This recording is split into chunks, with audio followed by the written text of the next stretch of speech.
श्री गुरुचरण सरोज रजा निज मन मुकुर सुधारी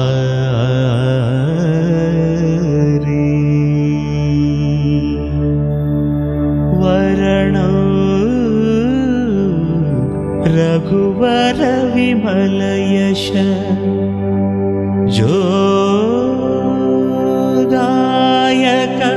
फलचारी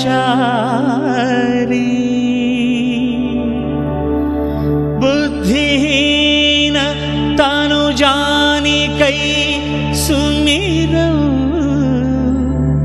पवन कुमार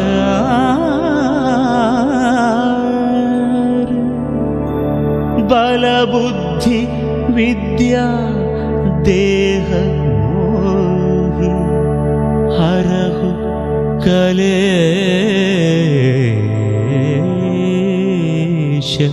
विकार। जय हनुमान जय हनुमान जय हनुमान जय हनुमान जय हनुमान जय हनुमान जय हनुमान जय हनुमान जय हनुमान जय हनुमान जय हनुमान जय हनुमान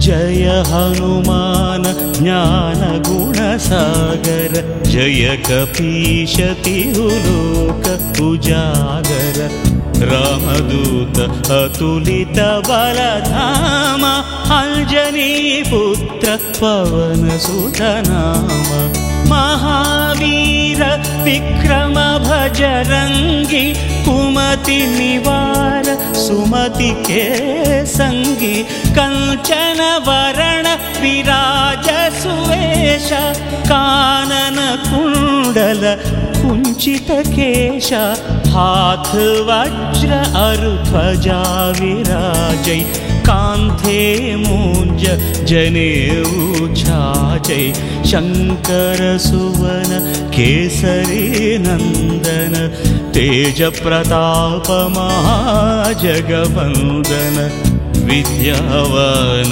गुणी अति चातुर राम काज करिवे को आतुर प्रभु चरित्र सुनिवे को रसिया राम लखन सीता मन बसिया सूक्ष्म रूप धरि सियहि दिखावा विकट रूप धरि लंक जलावा भीम रूप धरि असुर संहारे रामचंद्र के काज सवारे। जय हनुमान जय हनुमान जय हनुमान जय हनुमान जय हनुमान जय हनुमान लाय सजीवन लखन जियाय श्री रघुवीर हर शिवर लाय रघुपति कीन्ही बहुत बड़ाई कहा भरत सम तुम प्रिय भाई सहस वदन तुमरो यश गावै हस कहि श्रीपति कंठ लगावै सनकादिक ब्रह्मादि मुनीशा नारद शारद सहित ईशा यम कुबेर दिगपाल जहाँ ते कभी कोविद कही सकै कहाँ थे तुम उपकार सुग्रीव ही कीन्हा राम मिलाय राजपद दीन्हा तुम्हारो मंत्र विभीषण माना लंकेश्वर भय सब जग जाना युग सहस्र योजन परभानु लील्योताहि मधुर फल जानु प्रभु मुद्रिका मेलि मुख माहि जलधि लांघि गए अचरज नाही, दुर्गम काज जगत के जेते, सुगम अनुग्रह तुम्हारे देते। जय हनुमान जय हनुमान जय हनुमान जय हनुमान जय हनुमान। राम दुआरे तुम रखवारे, होत न आज्ञा बिनु पैठारे, सब सुख लहे तुम्हारी शरण, तुम रक्षक काहू को डरना। आपन तेजी सम्हारो आपै, तीनों लोक हाँकते कांपे, भूत पिशाच निकट नहीं आवै, महावीर जप नाम सुनावै, नासै रोग हरै सब पीरा, जपत निरंतर हनुमत वीरा। संकट ते हनुमान छुड़ावै, मन क्रम वचन ध्यान जो लावै, सब पर राम तपस्वी राजा, तिनके काज सकल तुम साजा।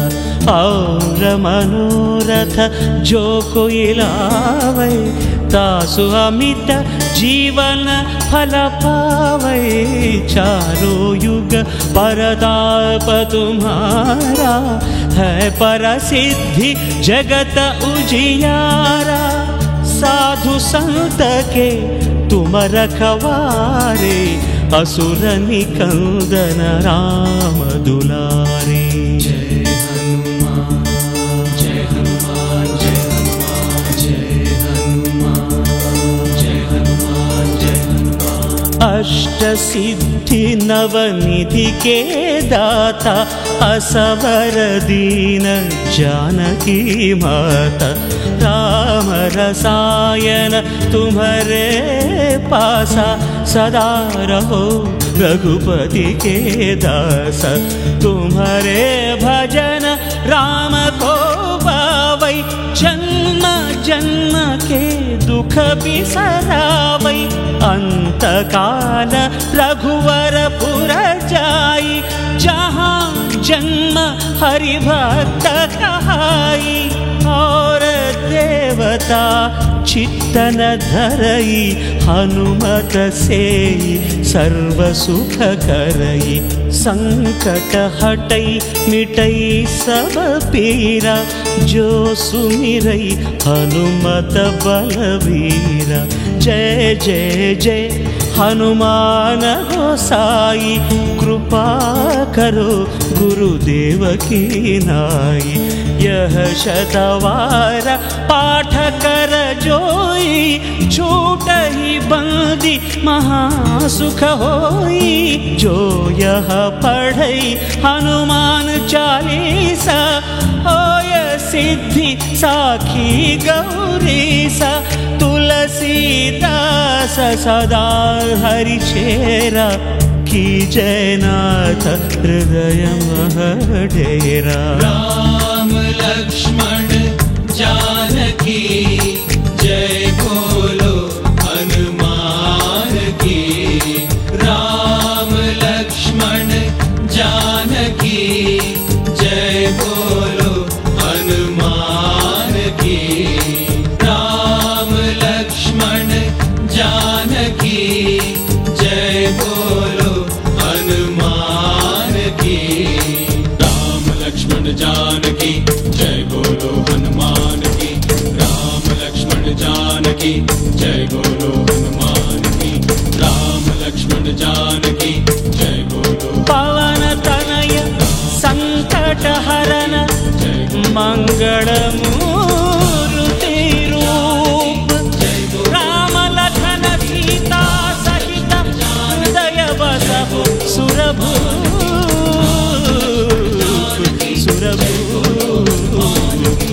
इति श्री हनुमान चालीसा। राम लक्ष्मण जानकी जय बोलो हनुमान की।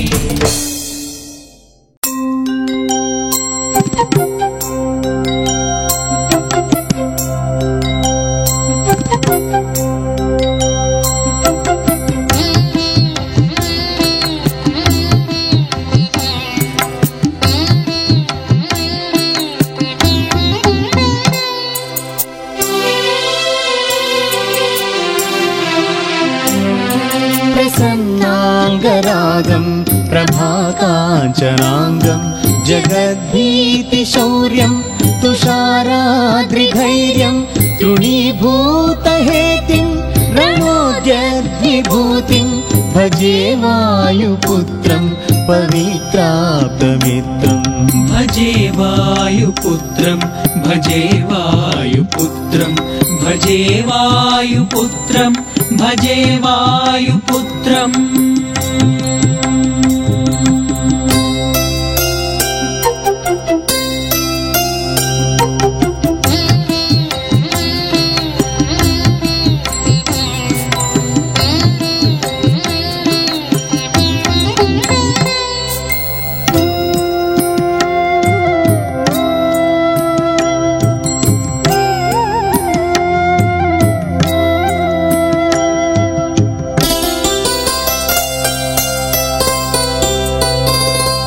भजे पावनं भावनानित्यवासं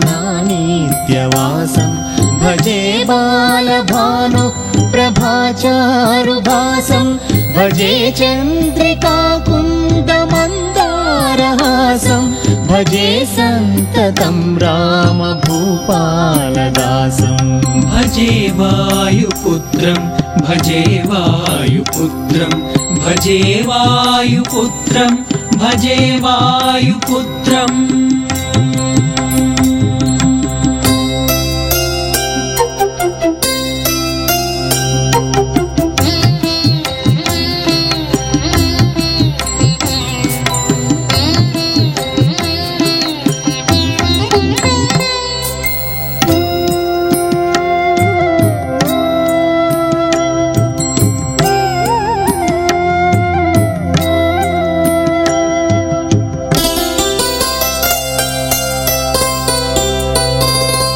भजे लक्ष्मणप्राणरक्षादिरक्षं भजे तोषितानेकगीर्वाणपक्षं भजे घोरसङ्ग्रामसीमाहताक्षं भजे रामनामेति सम्प्राप्तरक्षम् भजे वायुपुत्रं भजे वायुपुत्रं भजे वायुपुत्रं भजे वायुपुत्रम्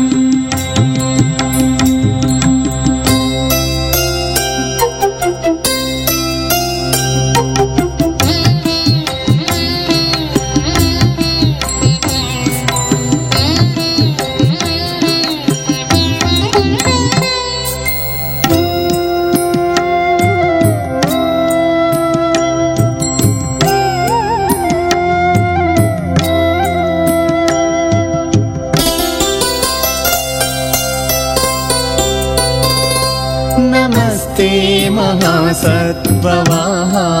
तुभ्यं नमस्ते महावज्रदेहाय तुभ्यं नमस्ते परिभूतसूर्याय तुभ्यं नमस्ते कृतामर्त्यकार्याय तुभ्यं भजे वायुपुत्रं भजे वायुपुत्रं भजे वायुपुत्रं भजे वायुपुत्रम्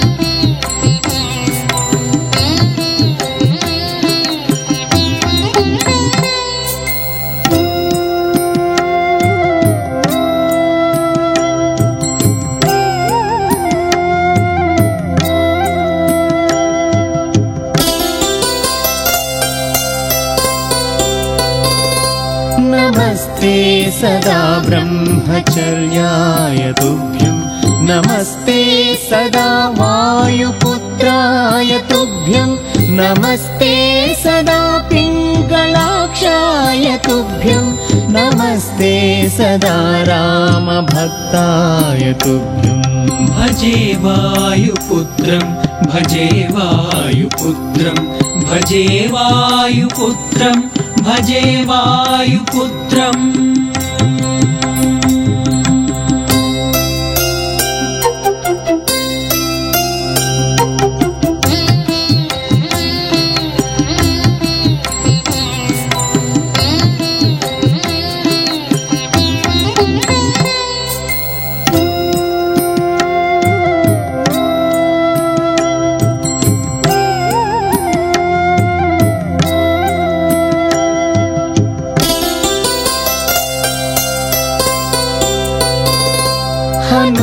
तद्भुजङ्गप्रयातं प्रभाते प्रदोषेऽपि वाचार्धरात्रेऽपि मर्त्यः पठन्नश्नतोऽपि प्रमुक्ता गजालः सदा सर्वदा रामभक्तिं प्रयाति। भजे वायुपुत्रं भजे वायुपुत्रं भजे वायुपुत्रं भजे वायुपुत्रम्।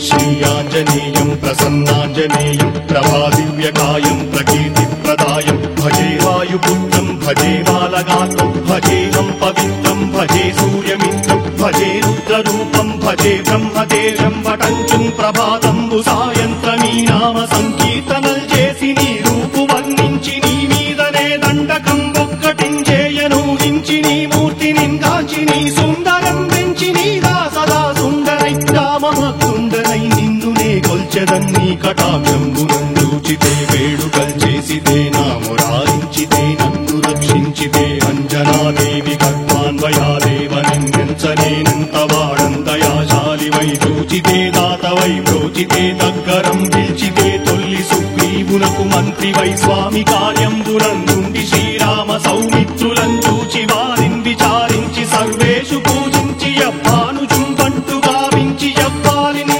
చంపి కాకుత్సతిలకుందయా దృష్టి వీక్షించి కిష్కిందకే తెంచి శ్రీరామ కార్యార్థమై లంకకే తెంచియుల్లంకిని చంపియుల్లంకయుంగాచియుం భూమి జంజూచి ఆనందము పొంగయాయుంగరం వెచ్చి ఆరత్నం వెచ్చి శ్రీరాముకున్నిచ్చి సంతోషునం చేసి సుగ్రీవును అంగదుం జాంబవంతాది నీలాదులు కూడి ఆ సేతువుం దాటి వానరుల్ మూకలై దైత్యులందుంచగా రావణుండంతకారాగ్నియుగ్రుండుడై కోరి బ్రహ్మాండమైనట్టి ఆ శక్తి నిన్వేసి ఆ లక్ష్మణున్మూర్ఛ నొందింపగా నప్పుడే పోయి సంజీవిని తెచ్చి సౌమిత్రికిన్నిచ్చి ప్రాణంబు రక్షింపగా కుంభకర్ణాది వీరానితో పోరాడి చండాడి శ్రీరామ బాణాది వారందరిన్ రావణుం చంపగానంతలోకంబురానందమయ్యుండనవ్వేళనన్న విభీషణం వేడుకందోడుకం వచ్చి పట్టాభిషేకంబు చేయించి సీతామహాదేవికిం తెచ్చి శ్రీరాముకున్నిచ్చి నయ్యోచకం వచ్చి పట్టాభిషేకంబు సంరంభమయ్యున్న నీ కన్న నాకెవ్వరు దూర్మిలేరంచు మన్నించినం రామ భక్తి ప్రశస్తంబుగా నిన్ను నీ నామ సంకీర్తనల్ చేసితే పాపముల్ వాయునే భయములుం తీరునే భాగ్యముల్ కల్గునే సకల సామ్రాజ్యముల్ సకల సంపత్తులుం కల్గునే వానరాకారయో భక్తమందారయో పుణ్య సంచారయో వీరయో శూర నీవే సమస్తంబు నీవే ఫలము కావలసి ఆధారక బ్రహ్మమంత్రము పఠించుచుం స్థిరముగా వజ్రదేహంబును దాచి శ్రీరామ శ్రీరామయంచు మనఃపూతమై ఎప్పుడుం తప్పకంతరతు నా చిత్వయందుండి నీ కీర్తదేహంబు త్రైలోక్య సంచారివై రామనామాంకితచ్చారివై బ్రహ్మవై తేజంబునం రౌద్రిణీ జ్వాల కల్లోలహ వీర హనుమంత ఓంకార హీంకార శబ్దంబురం భూత ప్రేత పిశాచంబురం గాలి దయ్యంబురం నీదు వారంబురం జుట్టి నేరంబరం గొట్టి నీ ముష్టిఘాతంబురం బాహుదండంబురం రోమఖండంబురం దృంచి కాలాగ్ని రుట్టుండవై బ్రహ్మ ప్రభాభాసితం వైన నీ దివ్య తేజంబురం చూచి రారరాముత్తు నరసింహయంచుందయా దృష్టి వీక్షించి నన్నేలు నా స్వామి నమస్తే సదా బ్రహ్మచారి నమస్తే వాయుపుత్ర నమస్తే నమస్తే నమస్తే నమస్తే నమస్తే నమస్తే నమః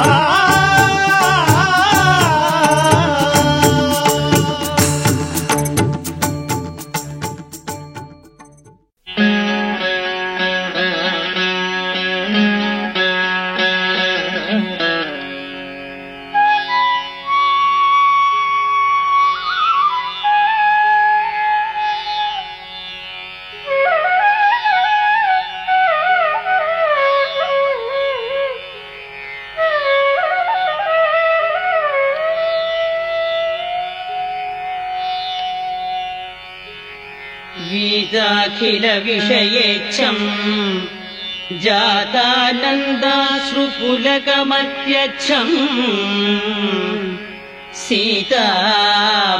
सीतापतिदूताद्यम् वातात्मजमद्य भावये हृद्यम् तरुणारुणमुखकमलम् करुणारसपूरपूरितापाङ्गम् सञ्जीवनमाशासे मञ्जुलमहिमानम् अञ्जनाभाग्यम्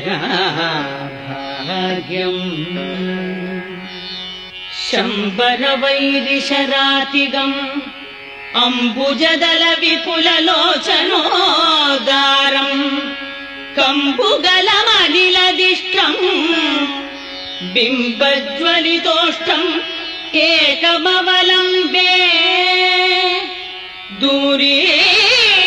दूरीकृतसीतार्चिः प्रकटीकृत रामवैभवस्फूर्तिः दारितदशमुखकीर्तिः पुरतो मम भातु हनुमतो मूर्तिः वानरनिकराध्यक्षम् दानवकुल कुमुदरविकरसदृशम् दीनजनावनदीक्षम् पवनतपःपादपुञ्जमद्राक्षम् एतत्पवनसुतस्य स्तोत्रम् यः पठति पञ्चरत्नाख्यम् चिरमिह निखिलान् भोगान् भुक्त्वा श्रीरामभक्तिभाग् भवति।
अस्य श्री आपदुद्धारण हनुमत्स्तोत्रमहामन्त्रस्य विभीषण ऋषिः आपदुद्धारणो हनुमान् देवता आपदुद्धारण हनुमत्प्रसाद सिद्ध्यर्थे जपे विनियोगः ध्यानम् वामे करे वैरिपितं वहन्तम् शैलमपरे शृङ्गलहारिटङ्कम् ददानमक्षच्च वियज्ञसूत्रम् वदेज्वलत्कुण्डलमाञ्जनेयम् सुपीतकौपीनमुदञ्जिताङ्गुलिम् समुज्ज्वलन्मौञ्ज्यजिनोपवीथिनम् सकुण्डलम् लम्बसिकासमावृतम् तमाञ्जनेयम् शरणम् प्रपद्ये आपन्नाखिललोकार्ति हारिणे श्रीहनुमते अकस्मादागदोत्पाद नाशनाय नमोऽस्तुते सीतावियुक्त श्रीराम शोकदुःखभयापः तापत्रितय संहारिन् आञ्जनेय नमोऽस्तुते आदिव्याधिमहाभीति ग्रहपीडापहारिणे प्राणापहर्त्रे दैत्यानाम् रामप्राणात्मने नमः संसारसागरावर्त कर्तव्यभ्रान्तचेतसाम् शरणागतमर्त्यानाम् शरण्याय नमोऽस्तुते राजद्वारि बिलद्वारि प्रवेशे भूतसङ्कुले गजसिंहमहाव्याघ्र घोरभीषणकानने शरणाय शरण्याय वातात्मज नमोऽस्तुते नमः प्लवङ्गसैन्यानाम् प्राणभूतात्मने नमः। रामेष्टं करुणापूर्णं हनुमन्तं भयापहं शत्रुनाशकरं भीमं सर्वाभीष्टफलप्रदम्। प्रदोषे वा प्रभाते वा ये स्मरन्ति अञ्जनासुतम् अर्थसिद्धिं यशकीर्तिं प्राप्नुवन्ति न संशयः। कारागृहे प्रयाणे च सङ्ग्रामे देशविप्लवे ये स्मरन्ति हनुमन्तं तेषां नास्ति विपत्तदा। वज्रदेहाय कालाग्नि रुद्रायामित तेजसे ब्रह्मास्त्रस्तम्भनायास्मै नमः श्रीरुद्रमूर्तये। जप्त्वा स्तोत्रमिदं मन्त्रं प्रतिवारं पठेन्नरः राजस्थाने सभास्थाने प्राप्तवादे जयेद्ध्रुवम्। विभीषणकृतं स्तोत्रं यः पठेत् प्रयतो नरः सर्वापद्भ्यो विमुच्येत नात्र कार्या विचारणा। मर्कटेशमहोत्साह सर्वशोकविनाशक शत्रून् संहर मां रक्ष श्रियं दासां च देहि मे।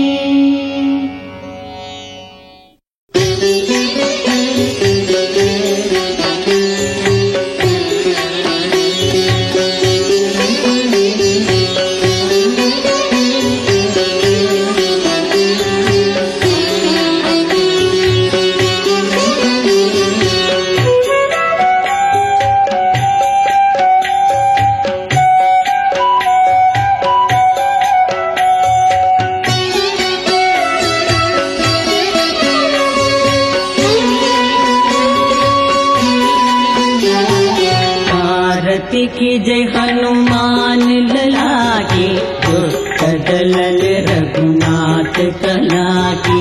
आरती की जय हनुमान लला की दुष्ट दलन रघुनाथ कला की।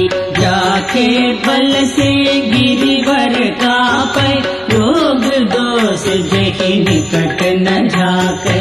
अंजनी पुत्र महाबलदाई संतन के प्रभु सदा सहाई। देवीरा रघुनाथ पताये लंका जारि सिया सुधिलाये। लंका सो कुट समुद्र सिकाये जात पवन सुत बार न लाये। लंका जारि असुर सब मारे रामचंद्र के काज सवारे। लंका जारि असुर सब मारे रामचंद्र के काज सवारे।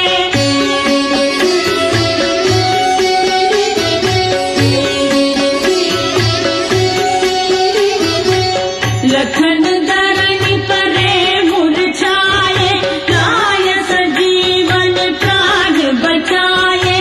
वैति पताल तोर यमकारे अभिरावण की भुजा उखारे। बाये भुज सब असुर सहारे दाहिने भुज सब संत उबारे। बाये भुज सब असुर सहारे दाहिने भुज सब संत उबारे।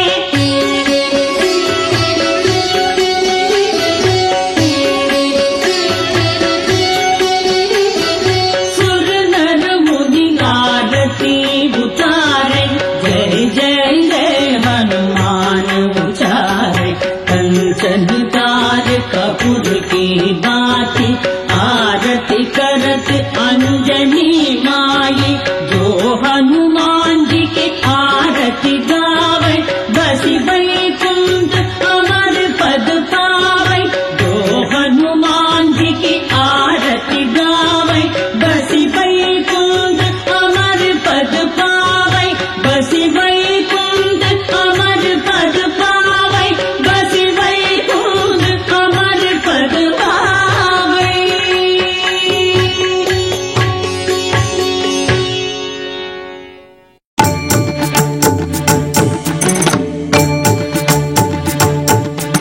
श्रीयाञ्जनेयं प्रसन्नाञ्जनेयं प्रभादिव्यकायं प्रकीर्तिप्रदायं भजे विशालगात्रं भजेऽहं पवित्रं भजे सूर्यमित्रं भजे रुद्ररूपं भजे ब्रह्मदेवं